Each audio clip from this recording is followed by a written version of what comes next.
सगळ्या मराठी बांधवांचं आणि भगिनींचं मनापासून अभिनंदन, कारण आपल्या मराठी भाषेला अभिजात भाषेचा दर्जा मिळाला आहे. आता मुळात अभिजात भाषेचा दर्जा हा कशावरून मिळतो?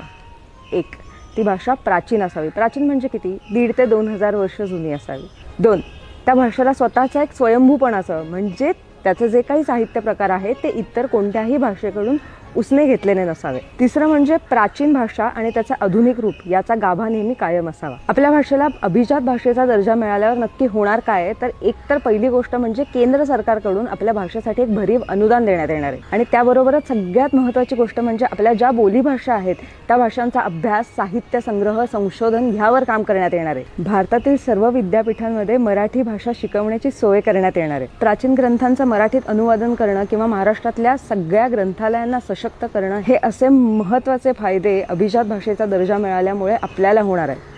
आता अभिजात भाषेचा दर्जा मिळाला म्हणजे झालं ना? तर तसं नाही आहे. केंद्र सरकार, राज्य सरकार जे करेल ते करेल, पण सगळ्यात महत्त्वाची सुरुवात ही आपल्यापासून व्हायला पाहिजे, मराठीत बोलण्यापासून. त्यामुळे मराठीत बोलूया, देवनागरीत लिहूया आणि आपली मराठी आपणच जपूया. जिथे शक्य आहे, जेव्हा शक्य आहे, मराठीतच बोलूया. तर खरं तर फायदा आहे मराठी भाषेला अभिजात दर्जा मिळाल्याचा.